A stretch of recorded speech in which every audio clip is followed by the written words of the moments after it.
What is up, everyone? Welcome to the new and improved Fryper Pod. You may be joining into the Fryper Podcast right now. You might be looking at my YouTube channel right now. I'm not sure. But what I wanted to do is tell you how excited I am for 2019. I say we, it's just me. It's just me. I have a couple of things that I'm really excited about, and you're going to have to get used to me staring off into the distance as I do different things, and I might take a sip of coffee. I might not be staring at the camera until I get used to this thing. But one of the cool things that I'm going to be doing is I have a YouTube channel. I created a website for all of the stuff that I'm doing, and what is going to happen is once I get this thing figured out, we're going to start vlogging. When I say we, it's the all-encompassing we, as in I am the editor, I am the voice recorder, I'm the guy that does all the social media and all that kind of shit.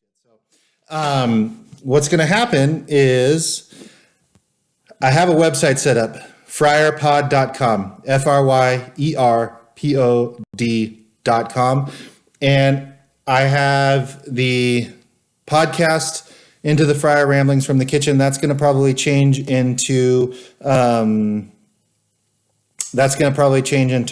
Pod. And the YouTube channel that you're looking at right now will probably, by the time this video is uploaded, will probably be Fryper Pod as well.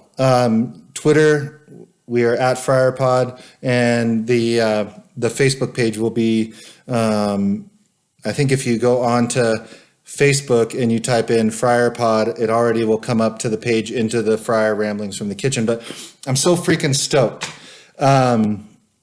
There's a couple of people that I've been reading books and listening to podcasts on, and watching other YouTube channels that really freaking got me hyped. There's a couple of people out there that I've reached out to that have given me some pointers on things to do. And one of the things that I'm just doing right now is I'm just going to go for it.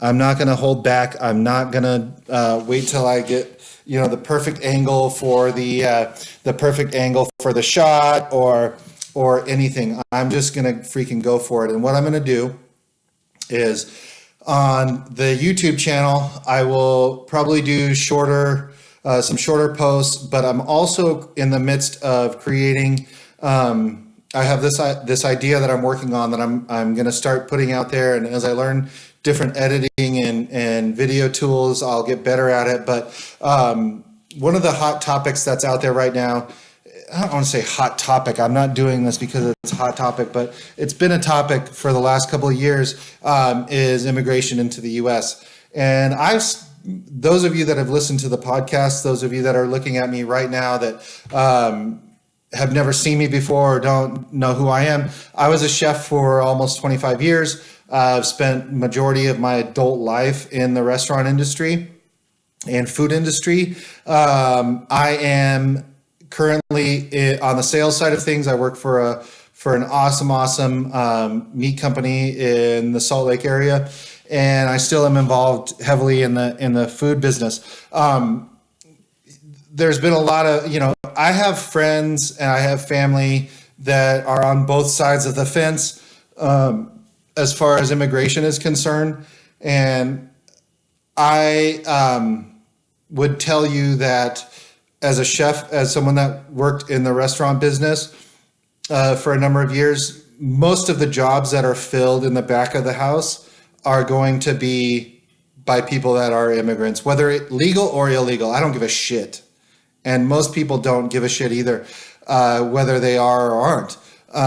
But the fact of the matter is there's a huge contingency of people that will say, well, the illegal immigrants are taking jobs that people that are citizens could take. And the answer to that question is bullshit.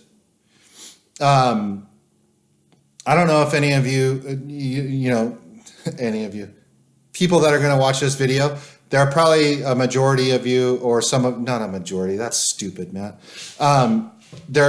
I'm sure there are a number of you out there that have worked in the restaurant industry, and you know what I'm talking about. As a chef, I tried hiring people that were white kids, black kids, whatever, American students, people that grew up here, and they lasted about fucking 5 minutes in the dish pit or as a prep cook, or like they would show up for one shift, and then the next day they would not show up. It's freaking hard work, man. Like what the people that work in restaurants, that wash dishes, that bus tables, that do prep work, that work on lines, that are now becoming awesome chefs, whatever. It's freaking hard work. Restaurant work is hard work. It's manual labor. It's physical labor. And I can't stress enough the fact that, when I get the argument that people are the immigrants are taking jobs that American citizens could fill, I just have to call bullshit. I have to call bullshit, because they're not. They're not. And then you have the people that are like, oh, we need to do this and we need to do that. I don't know what the solution is, but I'm going to tell you what. I'll tell you what. The groceries that you buy, the vegetables that are grown here in the United States, probably were picked by illegal migrant workers or legal migrant workers. It doesn't make whatever. Were picked by people that are not from this country. The dishes that were washed in the restaurant that you just ate at, plus the food that was cooked, plus the bathrooms that were cleaned in that restaurant that you were at, were all probably done by people that came to this country at one point or another, legally or illegally, that are doing jobs that, quite frankly, most people don't want to do. The hotel bed that you slept in recently, that room was probably cleaned by someone that is not native to our country. So I would implore people to think before they get on one side. They get on one side or another, but do some research. If you have an argument for one or the other, fine. I don't care. My argument is that most of the time, the jobs that are being done in the food industry and restaurants, the people that are from this country that feel entitled to, you want to call this generation, or I don't give a shit what generation you're from. There's dudes that I worked with that were 50 that washed dishes. There were dudes that I worked with that were 18 that washed dishes. But most of them were not from this country, and English was their second language, if they spoke English at all. So what I'm going to do, and that whole rant was what I'm going to do with this is that I'm going to do a documentary on, I'm going to do a documentary, whether it's a series or just, a single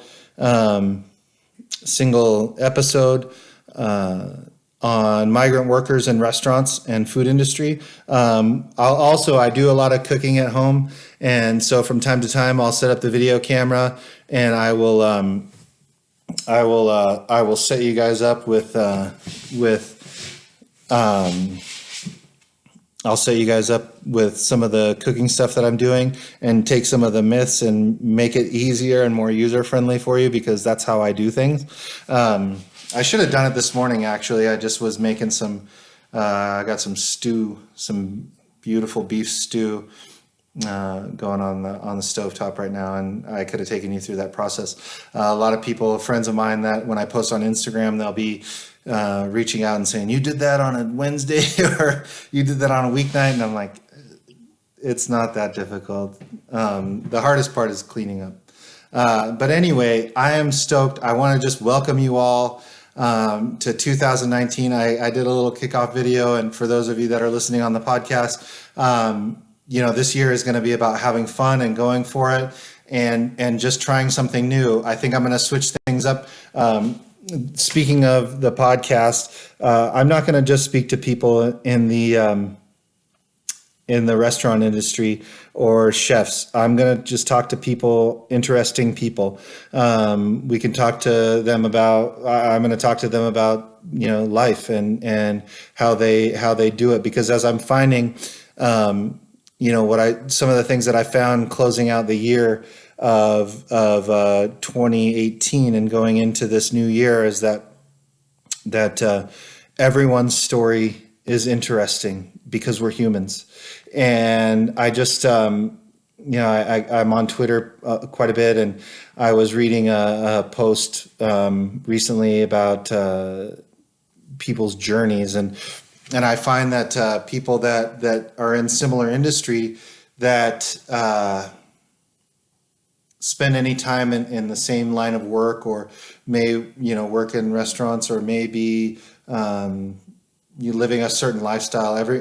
People have a lot in common, and there's a lot of similarities, and that human connection is one of the things that's just really awesome. I mean, like that, and that's kind of what the podcast will start to reflect and be about going forward in this new year. So I'm super stoked. I'm super excited. I'm getting used to trying to have you look at my ugly mug and figure out where I'm staring at this thing. But pretty soon I have a little video vlogging set up. I have my little thing here right now. The camera is off because I'm recording my podcast on this little setup over here to the side, and then I'm recording the video for the YouTube video here on the camera on my computer. So pretty soon, I think I didn't want to mess around with trying to figure out Zoom this morning, but there's going to be a way for me to do both at the same time. So I just wanted to come on and say hi and welcome back. I know that you, for those of you that have been listening to the podcast, know that I've been a little bit inconsistent lately. And I had a couple of things. My last couple of interviews, I was really stoked on how they turned out. And then I got to interview one of my culinary idols, and someone that I considered a mentor and a friend. And it took the wind out of my sails after I went back to review the audio, because we were having some bad connections, and we did one half of the interview and recorded, and I was happy with that. And then I had to call her back on a landline, and the app that I used to record the phone calls didn't pick up the call, and I was so bummed. So Susan, we're going to get back and reconnect. We're either going to do it on the podcast, or maybe we can do a video screen share or something like that. But yeah, man, I'm excited. I think this year is going to be freaking awesome. Look for exciting, new, cool things from Fryper Pod and fryerpod.com. I hope everyone has a wonderful day. Peace.